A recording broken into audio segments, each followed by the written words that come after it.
Les serial killers au cinéma, c'est un très vaste programme, puisque j'ai commencé à répertorier le nombre de films qui mettent en scène un tueur en série, et j'arrive d'ores et déjà à plus de 8000 longs métrages produits depuis le cinéma muet, aussi bien en France, aux États-Unis, en Allemagne, ou dans des pays tels que les Philippines, le Vietnam, l'Iran, l'Australie. Et je ne tiens compte dans ces 8000 longs métrages que des films réalistes, c'est-à-dire je ne tiens pas compte de films tels que Les Griffes de la Nuit avec Freddy Krueger, je ne tiens pas compte non plus des Vendredi 13 avec Jason Voorhees, ni des téléfilms, ni naturellement aussi des milliers d'épisodes de séries télé qui sont soit centrées sur les serial killers comme Esprit criminel, Dexter, ou même des séries beaucoup plus anciennes telles que Magnum, Starsky et Hutch ou Kojak, qui ont mis à plusieurs reprises en lumière des tracks de serial killers.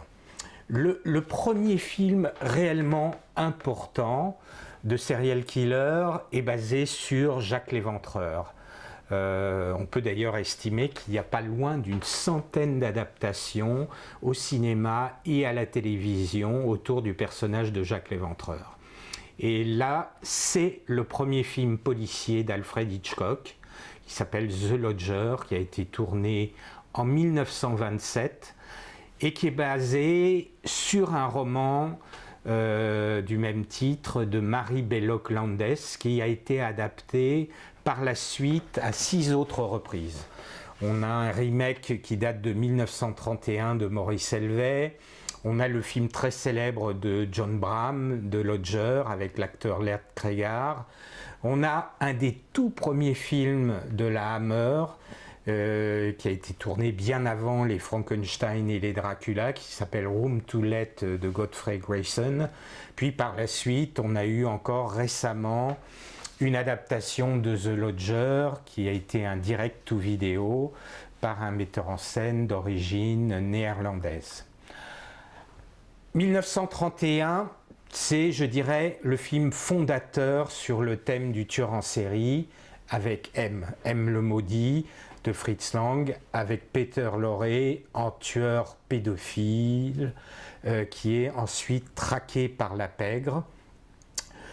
Ce personnage est basé, là aussi comme The Lodger d'Alfred Hitchcock, sur un authentique tueur en série qui venait juste d'être arrêté et condamné à la peine de mort et qui sera guillotiné par la suite à Düsseldorf, qui s'appelait Peter Kürten, le vampire de Düsseldorf. Robert Hossein en fera d'ailleurs aussi une adaptation pas forcément très réussie dans les années 60. M le maudit a fait aussi l'objet de 2 remakes, notamment un qui s'appelle M de Joseph Losey, qui est assez rare, et encore plus rare, une version absolument superbe et méconnue en Argentine qui s'appelle El Vampiro Negro et que je mets vraiment sur le même pied que M le maudit de Fritz Lang. Tout le monde se souvient de cette comptine que siffle Peter Lorre.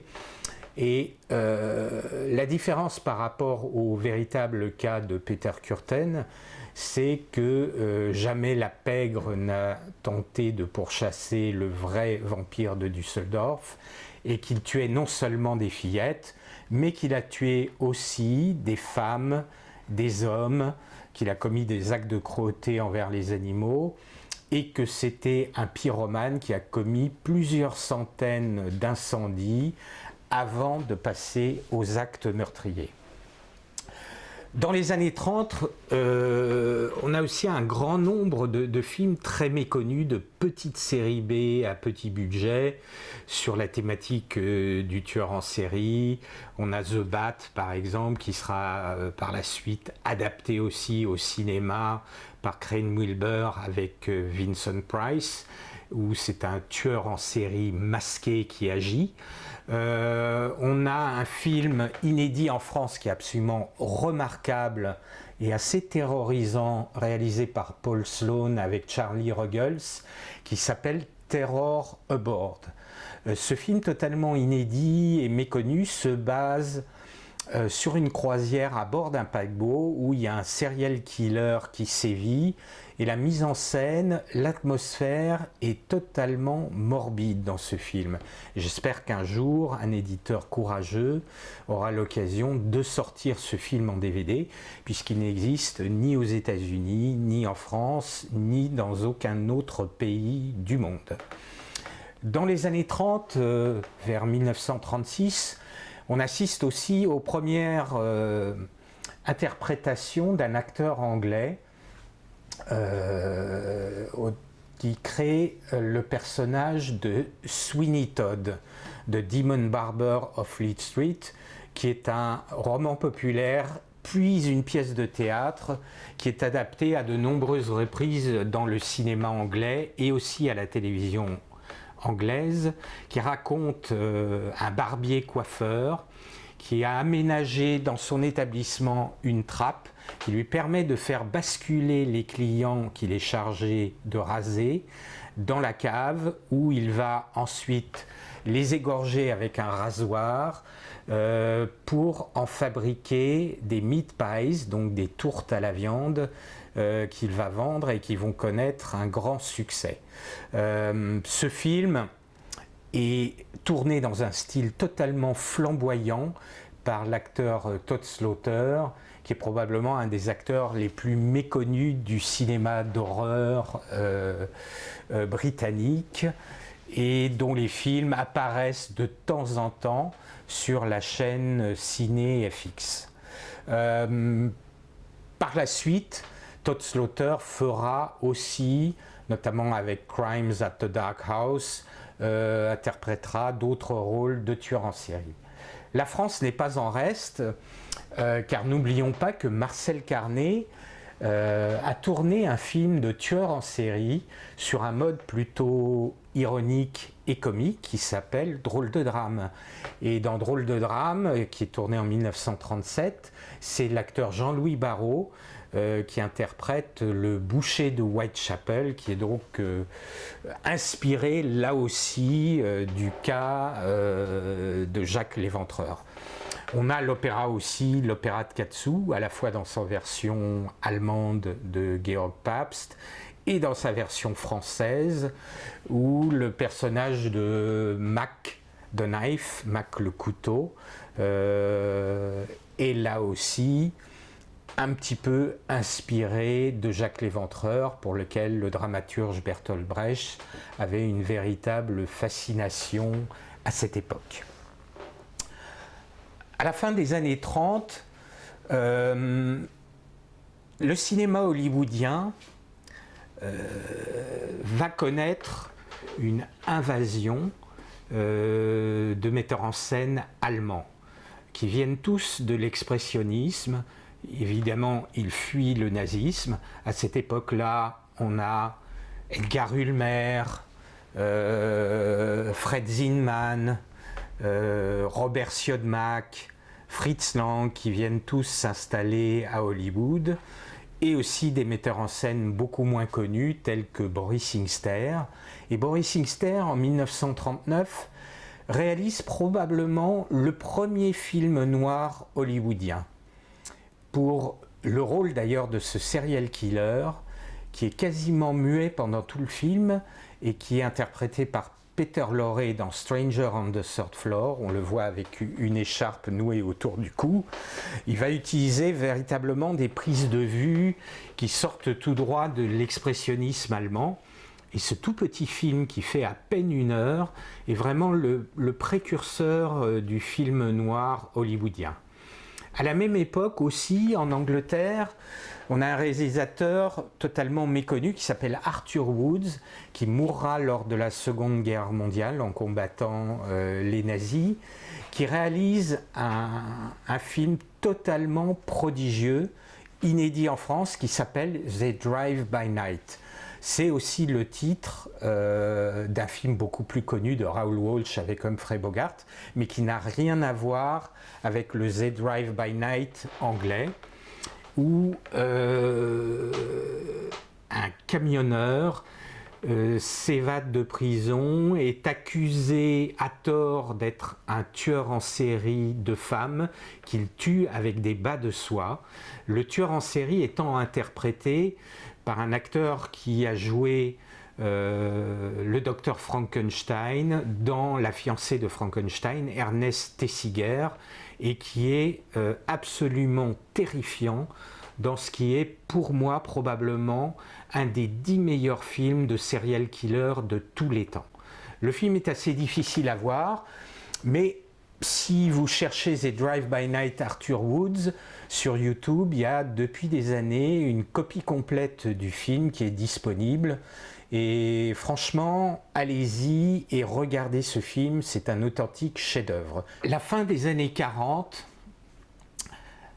voit l'apparition aussi de plusieurs serial killers dans la série des Sherlock Holmes avec Basil Rathbone et Nigel Bruce. On a notamment Scarlet Claw et House of Fear avec les petits pépins qui sont déposés lorsque chaque crime est commis, qui illustrent la thématique du tueur en série.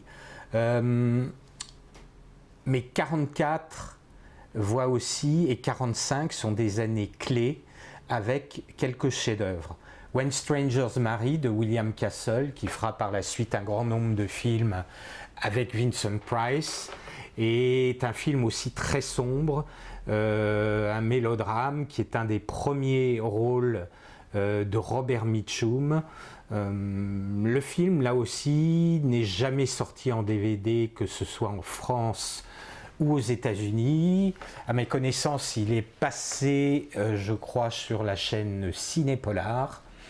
On a aussi un film qui flirte avec l'humour, et l'humour très noir, avec Cary Grant, le film de Frank Capra, Arsenic et Vieille Dentelle, qui là, sur une femme tueuse en série, là aussi se base sur un cas authentique qui avait eu de grosses répercussions dans les médias à l'époque aux États-Unis, qui était une des premières veuves noires. 1945 voit aussi la réalisation par Edgar Ulmer d'un film qui est sorti chez Bacfilm, Bluebeard, Barbe Bleue, avec John Carradine qui interprète ce marionnettiste à Paris, qui va commettre des meurtres en série. Le film est totalement baroque, avec des décors en carton-pâte et un budget ridicule, mais qui ajoute encore à l'intérêt et à la vision expressionniste qu'a Edgar Ulmer d'un thriller et d'un film noir. Bluebeard, là aussi, est un pur chef-d'œuvre et il est encore disponible chez Bacfilm. N'hésitez pas et achetez-le de toute urgence. 46 voit aussi un certain nombre d'autres films, toujours américains, vraiment des films noirs, pour la plupart tournés avec des petits budgets de série B. On a des films comme The Brighton Strangler avec John Loder, qui avait aussi interprété dans les années 30 Jacques l'Éventreur. The Brighton Strangler de Max Nosek est inspiré d'un cas réel d'un tueur en série qui s'appelait Gordon Cummins et qui tuait pendant les blackouts de la Seconde Guerre mondiale, était un soldat britannique qui par la suite a été exécuté par pendaison. Robert Siodmak avec The Spiral Staircase adapte un roman de Mary Roberts Rinehart et célèbre par sa séquence d'ouverture absolument splendide où on voit l'œil du tueur en série qui observe sa victime en train de se déshabiller au travers de la porte d'un placard. Là aussi, cette thématique du tueur en série, qu'à l'époque on ne qualifiait pas d'ailleurs ni de tueur en série ni de serial killer, puisque le mot serial killer n'a été inventé qu'à peu près à la fin des années 1970 par un agent profiler du FBI. 47 voit aussi une adaptation du cas de Landru par Charlie Chaplin avec son humoristique Monsieur Verdoux qui véritablement mêle humour noir et meurtre en série, qui a été à l'époque un grand échec dans la carrière de Charlie Chaplin, tout simplement parce qu'il a quelque peu surpris et désarçonné son public habituel avec ce film qui, s'il est humoristique, est aussi extrêmement sombre et très noir. Toujours dans le film noir, on a un film avec Richard Basehart qui est co-réalisé par Alfred Werker et Anthony Mann, qui s'appelle He Walked by Night. Il marchait dans la nuit ou il marchait la nuit. Il a eu plusieurs fois différents titres, qui est l'histoire d'un gangster psychopathe qui a pour seul ami un chien qui commet des braquages extrêmement violents, où il tue généralement les propriétaires des commerces et autres. Et le film, de par son atmosphère très noire et très sombre, est surtout connu pour une célèbre séquence de poursuite qui se passe dans les égouts de Los Angeles et qui est tournée dans les mêmes tunnels où plus tard un film de science-fiction très très célèbre de Gordon Douglas sera également filmé, qui s'appelle Zem, des envahisseurs dans la ville. Et He Walked by Night, on le sait, cette séquence notamment nocturne dans les égouts a été tournée par Anthony Mann, même si c'est Alfred Werker qui signe quasiment seul la réalisation du film. Ce même Alfred Werker fera d'ailleurs une autre utilisation du tueur en série qui est interprété par Vincent Price avec le film Choc. Une femme est témoin d'un meurtre. Sans vous dévoiler le reste, elle finit dans un asile psychiatrique où elle se rend compte que le médecin de l'établissement commet des choses aussi pas très claires et est un serial killer. Autre film également sorti par Backfilm, c'est une des premières fois où l'on voit une femme tueuse en série avec Blonde Ice. C'est un petit film noir de série B. Le film a été tourné et réalisé par un metteur en scène, Jack Bernard, qui est maintenant tombé dans l'oubli. Et il a été tourné en 6 jours. Et il préfigure tout à fait Basic Instinct, qui est beaucoup plus connu, qui a été tourné 44 ans plus tard, avec Sharon Stone, sur une femme meurtrière. Bon, dans Basic Instinct, c'est beaucoup plus violent en matière de sexe et de violence, puisque cette meurtrière tue avec un pic à glace. Petit aparté, le film Basic Instinct était d'ailleurs le film favori d'un tueur récent, Luca Rocco Magnotta, le dépeceur de Montréal, qui réutilise certains plans des meurtres de Basic Instinct pour tuer, mais là, dans la réalité, sa victime asiatique et la dépecer. C'est malheureusement une vidéo que l'on a vue ou que l'on peut voir encore sur Internet. Et Luca Rocco Magnotta avait pour habitude de regarder en boucle ce film Basic Instinct qui lui a servi d'inspiration pour son quasi snuff movie. Le début des années 50 voit la première réalisation d'une femme pour un film noir. The Hitchhiker, Le Voyage de la peur, est réalisé par cette actrice fabuleuse, Ida Lupino, qui a tourné aux côtés d'Humphrey Bogart, de George Raft, des plus grands acteurs américains à la fin des années 30, et qui passe dès le début et la fin de la Seconde Guerre mondiale à la mise en scène avec son mari Collier Young comme producteur. Le Voyage de la peur est adapté d'un authentique cas de tueur en série qui faisait de l'autostop et qui avait pour particularité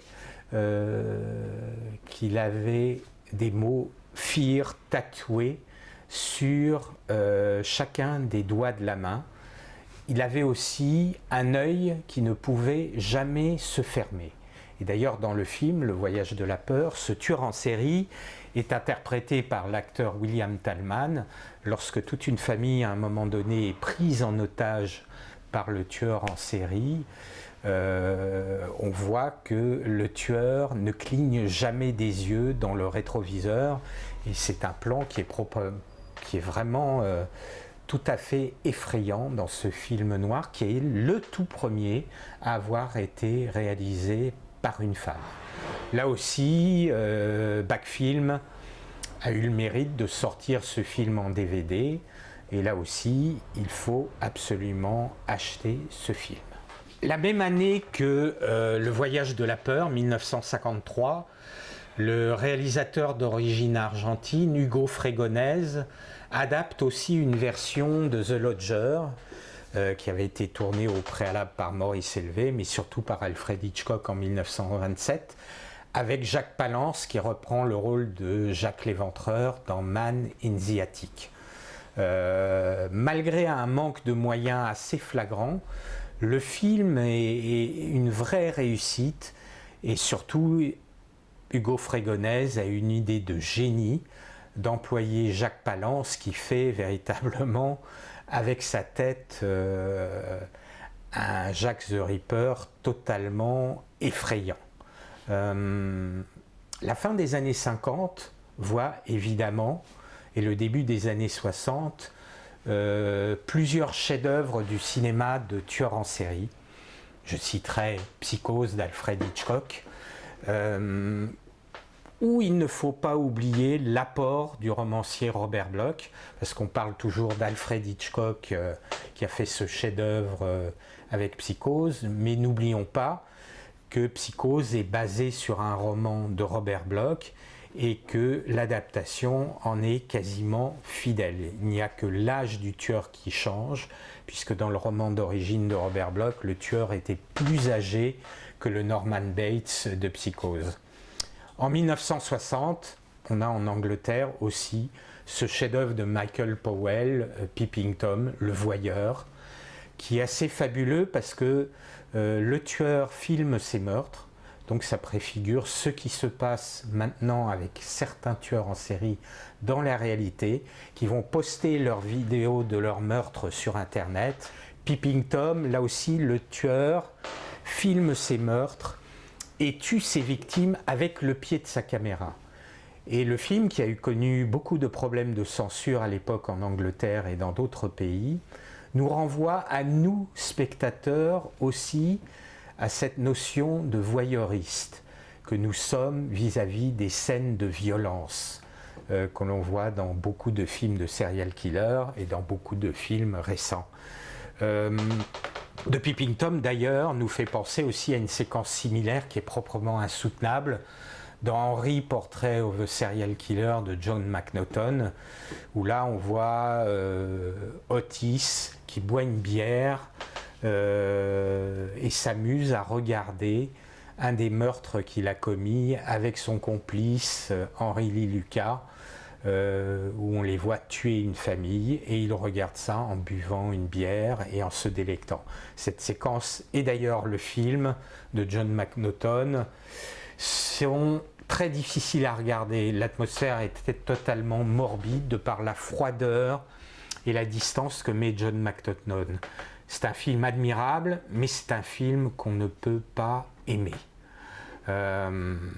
Autre film très très dérangeant dans l'histoire des serial killers au cinéma, c'est Angst, qui est plus connu sous son titre français de Schizophrénia, de Gerald Kargel, qui est le film par ailleurs préféré de notre cinéaste national le plus dérangeant, Gaspard Noé, qui est un film qui a mis beaucoup de temps avant de sortir en France, puisqu'il a été interdit pendant très longtemps. Et là aussi, il est basé sur les crimes d'un authentique serial killer autrichien qui s'introduit dans une maison et qui va en tuer tous les occupants. La caméra est totalement en mouvement pendant tout le film et colle au plus près du tueur. On a vraiment l'impression que nous, spectateurs, nous partageons l'odyssée meurtrière de ce tueur en série. Autre metteur en scène qui aborde la thématique du tueur en série à de nombreuses reprises, c'est Richard Fleischer. Le premier film, c'est L'Assassin sans visage, 1949, qui fait moins d'1 heure et dont le titre original s'appelle Follow Me Quietly, où nous suivons les péripéties d'un tueur en série qui s'appelle le juge, The Judge, et qui tue à chaque fois qu'il pleut. Ce qui est très curieux dans ce film, c'est que pour la première fois, on assiste à une séance de profiling, donc de profilage, tel qu'on le voit dans la série Esprit criminel ou dans Le silence des agneaux.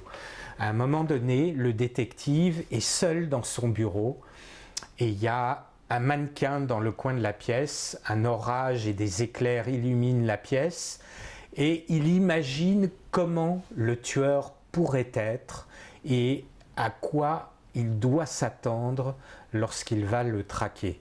Cette séquence est vraiment assez extraordinaire dans un film à petit budget.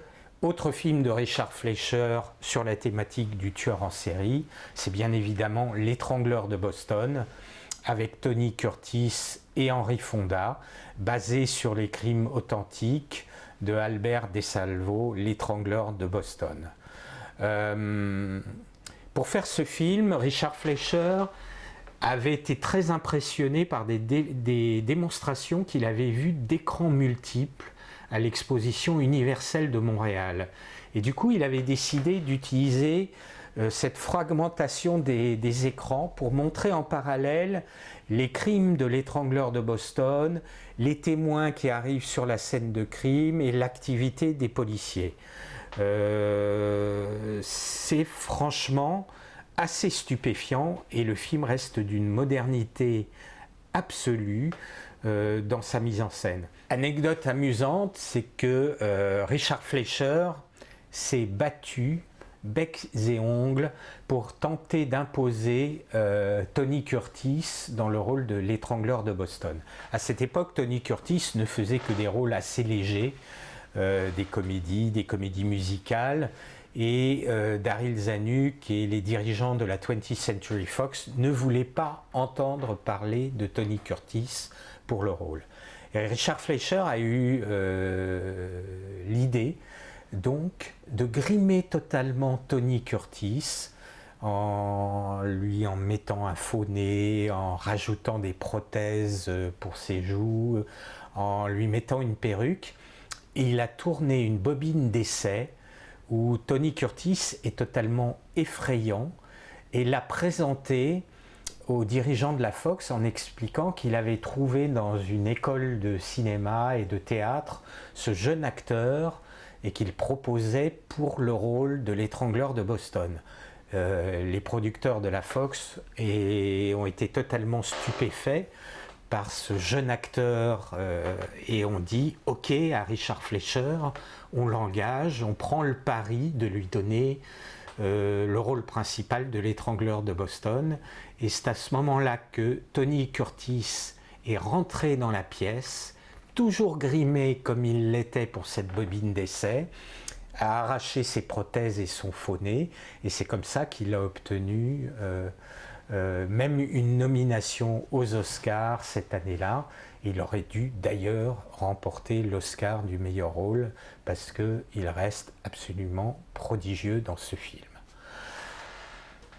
Ceci dit, ce n'était pas la première adaptation du cas de l'étrangleur de Boston au cinéma, puisque quelques années plus tôt, 4 ans plus tôt, le réalisateur Burt Topper avait fait un film totalement méconnu, The Strangler, le tueur de Boston, qui est avec l'acteur Victor Buono, qui ne joue pas vraiment le nom et interprète DeSalvo, mais c'est basé sur les crimes de l'étrangleur de Boston.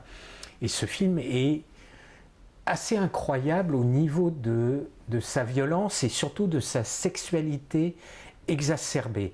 Pour un film du début des années 1960, il y a des séquences où l'on voit Victor Buono étrangler une poupée, quasiment avoir un orgasme en commettant ces meurtres, et on se demande comment ces séquences ont pu passer la censure.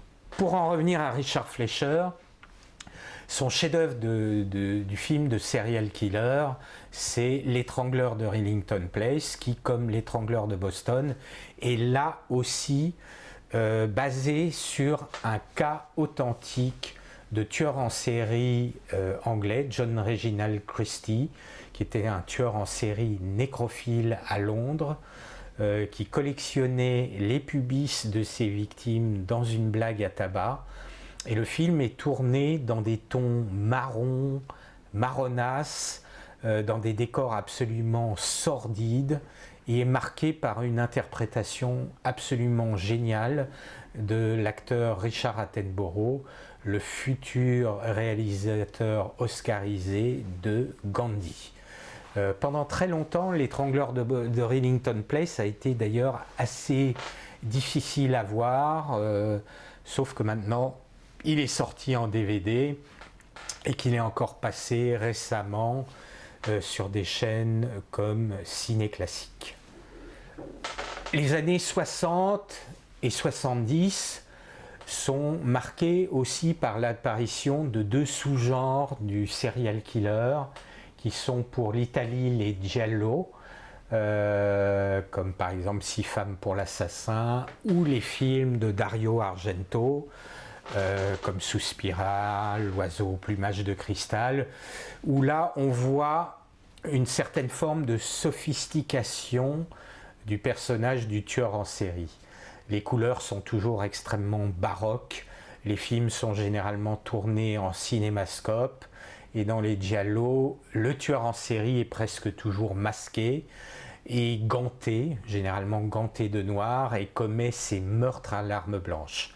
Parallèlement, aux États-Unis, on assiste à la mode du slasher movies, qui est peut-être moins sophistiqué dans sa mise en scène que les films des giallo italiens.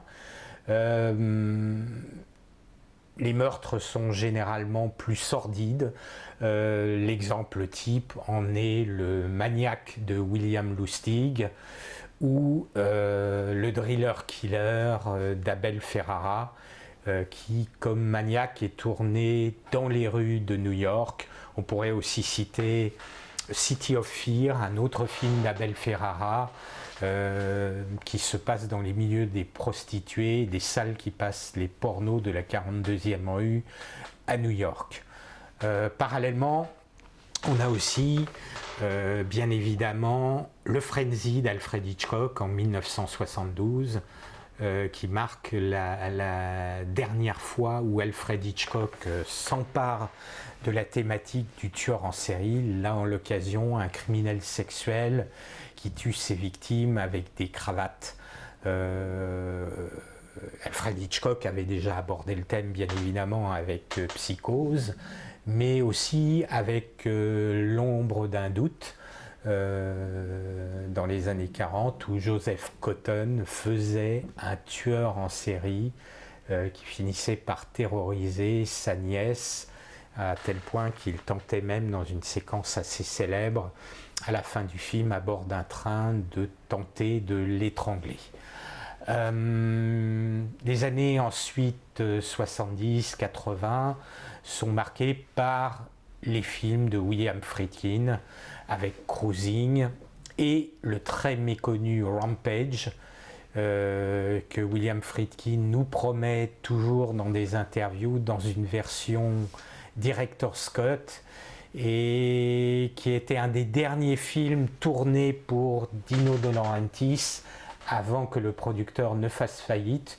Du coup, Rampage est tombé totalement dans les oubliettes, est un film très très difficile à voir, et on espère toujours cette Director's Cut de William Friedkin, et qu'il a faite d'ailleurs pour son film Cruising, qui est un film qui probablement, à l'heure actuelle, ne pourrait plus être fait. Avec ce meurtrier en série dans les milieux SM gays, William Friedkin, comme on a son habitude, était plutôt gonflé en faisant ce film. Le serial killer connaît un véritable succès planétaire avec le film Le Silence des agneaux en 1991. Ce succès sera encore amplifié par des films tels que Seven de David Fincher, qui va ensuite, bien évidemment, réaliser aussi Zodiac. Depuis 1991, c'est près d'1 millier de films de serial killers qui ont été produits et tournés dans tous les pays du monde. Ce serait extrêmement fatigant pour vous que je vous fasse un listing de ces films, mais je citerai plus récemment des pays dont on parle moins, comme la Corée du Sud, avec un authentique chef-d'œuvre pour moi, qui est un de mes films préférés de serial killer de tous les temps, c'est le film Memories of Murder. Depuis, le serial killer est devenu aussi un personnage presque sympathique. Bien évidemment, au travers de la série Dexter, et notamment depuis que le personnage de Dexter Morgan est devenu père de famille. Mais déjà, on sentait cette évolution pour la dernière séquence du Silence des agneaux. Souvenez-vous, cet odieux psychiatre qui a tout le temps harcelé Jodie Foster pendant tout le film, qui descend de la passerelle de l'avion. On sait qu'il va être dévoré par Hannibal Lecter, et donc là, c'est un moment quasiment jouissif. On est tout à fait du côté de Hannibal Lecter. Ce phénomène a encore été amplifié dans le film de Ridley Scott, Hannibal, où si l'on lit le scénario, c'est qu'en fait, toutes les victimes méritent de mourir dans le film. Que ce soit Giancarlo Giannini, le policier corrompu de Florence, Gary Oldman, le pédophile défiguré du film, ou le politicien pourri qui est joué par Ray Liotta, qui se fait déguster sa propre cervelle à la petite cuillère. Et c'est vrai que cette lecture du film est quelque peu dérangeante, même si ça reste de la fiction. Le serial killer, depuis, est devenu le héros d'innombrables séries télé, citons Esprit criminel, Profiler, Profilage, ou bien évidemment Dexter. Et là, les années 2013 et 2014 vont marquer une invasion totale de nos petits écrans planétaires avec les serial killers. On a une série qui s'appelle Cult, qui met en abîme les fans de séries télé, et en particulier les fans de séries télé de serial killers. On a The Following avec Kevin Bacon, qui est un profiler à problème bien évidemment, qui traque un serial killer qui s'est mis en réseau internet avec d'autres tueurs en série qui adaptent leurs crimes suivant les écrits d'Edgar Allan Poe. On a Hannibal avec Mads Mikkelsen qui font son retour à l'écran, là en l'occurrence sur le petit écran, et qui sert de conseiller au profiler Will Graham. On a 3 versions d'ores et déjà différentes de The Tunnel et The Bridge. The Bridge, qui est une série coproduite par le Danemark et la Suède, qui a fait l'objet d'un remake aux États-Unis et qui a fait aussi l'objet d'un remake français, Le Tunnel, avec Diane Kruger, qui est produit par Canal+. Là, c'est un tueur en série qui agit des deux côtés du tunnel de la Manche, alors que aux États-Unis, c'est la frontière américano-mexicaine qui sert de lien entre le policier mexicain et le policier américain qui traque ce tueur en série. On a une série avec Woody Harrelson qui traque un tueur en série en Louisiane. On a The Fall avec Gillian Anderson, qui était la partenaire de David Duchovny dans X-Files, qui traque un tueur en série à Dublin en Irlande. Une excellente série de 4 téléfilms.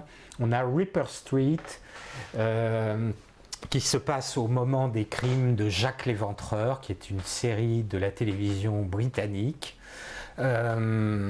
Et on pourrait multiplier encore toutes ces séries télé qui vont arriver sur nos écrans. Je vous laisse maintenant, je l'espère, regarder Tony, qui pour moi est un des 5 meilleurs films de serial killer de tous les temps.